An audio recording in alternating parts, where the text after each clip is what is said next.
Hi everyone, this is Fern. Fern is our cockatiel, and today I'm going to be showing you his setup.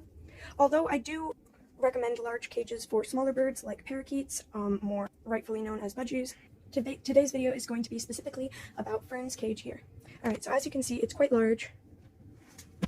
It has two doors here. It has one down at the bottom and one up at the top. They are pretty small, so it's not ideal, but it works.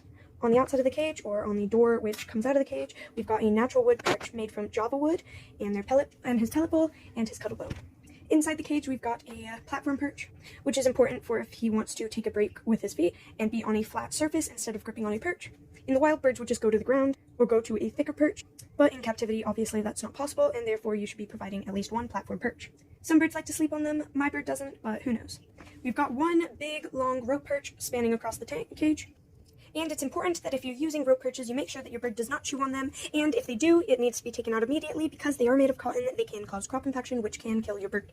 But Fern does not chew on his perch, so it can stay in there. It's also important to note that if his nails start to rough it up and make stringy bits, those need to be either cut off or the perch needs to be thrown away.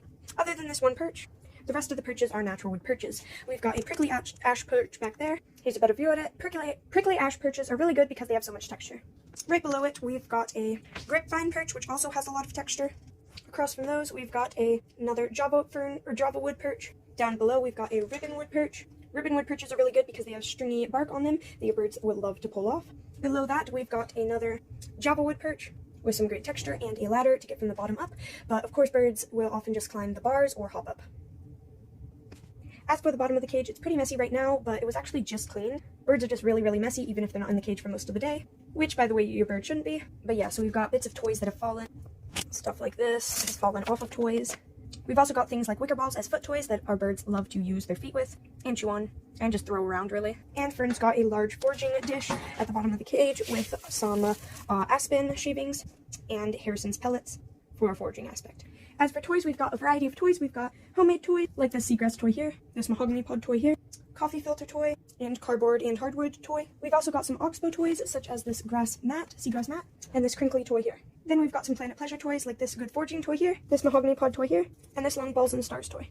That's the inside of the cage, and for the outside, we've just got this, which we put their fresh veggies and fruit on. We've got a toy here, a training perch. Around it, we've got another perch and another rope perch and another Planet Pleasure toy. Also, these two toys here were homemade. Thanks for watching, and I'll see you next time.